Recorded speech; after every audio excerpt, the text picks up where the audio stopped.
एक बार और हमने स्वतंत्रता दिवस मना लिया। एक बार और हमने तिरंगा झंडा लाल किले से लेकर लाल चौक तक फहरा लिया। मगर इस बार तिरंगे की चमक कुछ फीकी रह गई है। रक्षाबंधन से पहले एक बहन अलविदा जो कह गई है। कभी दामिनी, कभी निर्भया, बस कभी नाम बदले। न हमने कुछ सीखा, न कानून बदला और न हम इंसान बदले। जो हेडलाइन बन गई सिर्फ वो आवाजें हमारे कान तक पहुंच पाती हैं, वरना चीन टपाक डमडम के शोर में कई चीखें गुमसुदा हो जाती हैं। युगों पहले एक सभा ने मौन होकर द्रौपदी का चीरहरण देखा था, फिर विश्व ने महाभारत का रण देखा।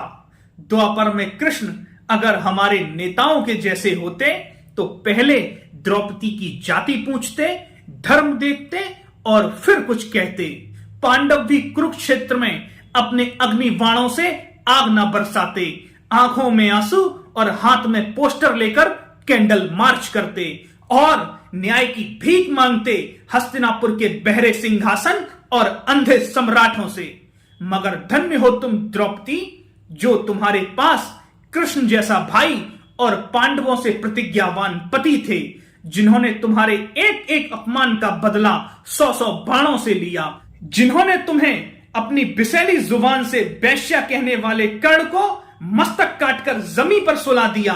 भीष्म पितामह, गुरु द्रोण, कृपाचार्य, जो भी तुम्हारे अपमान पर चुप रहा, सभी को कुरुक्षेत्र की मिट्टी में मिला दिया।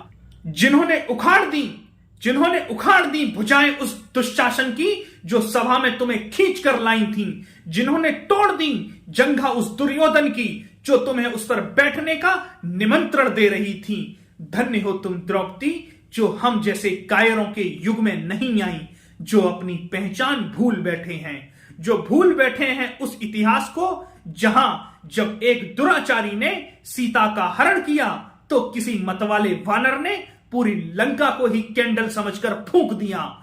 बहन निर्भया, दामिनी और मेरी प्यारी डॉक्टर साहिबा, मत लौट कर आना अब तुम यहां पर, क्योंकि अब किसी में इतना सामर्थ्य नहीं है जो तुम्हारे दामन से दुपट्टा खींचने वाले दुराचारियों के हाथ उखाड़ फेंके।